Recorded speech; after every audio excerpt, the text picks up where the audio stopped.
Newsbreak. Samtang Senador Amy Marcos gikasubo ang negatibong dungog sa probinsya sa miaging panahon. Nasubo kayo si Senator Amy Marcos sa negatibong dungog sa Misamis Occidental sa mga nagaging katuigan nga matud pa responsable sa mga krimen sa mga rehiyon sa nasud. Matud pa niya nga tinuod adunay mga individual gikan sa probinsya nga mihimo og dautan sa mga syudad apan pipila lang kini sila og mayurya paghihapon ang mga misamisnon nga law-abiding citizen og adunay kahadlok sa Ginoo.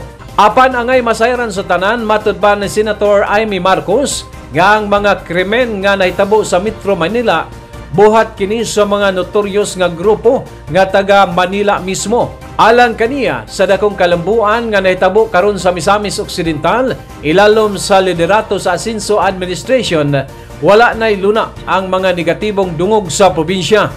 Sama sa ubang probinsya o syudad, aduna gayoy mga individual o grupo nga nahigugma sa pagbuhat og iligal. Apan gumikan sa kaaktibo sa mga local official o pagsanta nini, nagmalampuson ang kampanya batok sa kriminalidad o iligal nga droga og mao kini ang nahitabo karon sa Misamis Occidental dugang pa ni Senator Amy Marcos. Unang-una, talaga naman kinahanglan ay balik na rin natin itong reputasyon pag sinami o sa amis bisok. Ang nababalitaan sa Manila, gulo, drop, sindikato, murder, huwag na lang gayon, tapos na yon. Now, Ms. Ock is open for business. Tigilan na ang masasamang balita.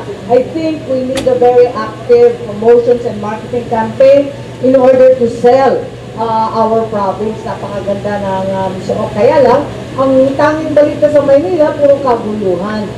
Kung sa bagay, hindi lang naman dito sa Osamis Orqueta, pati kahit Tanggo, ganyan din naman yata sa Davao. Sa Manila, akala nila yung Mindanao magulo. Hindi nila alam, mas maraming kawatan, hold-upper, akyat bahay sa Manila. Sa totoo lang. One TV Newsbreak.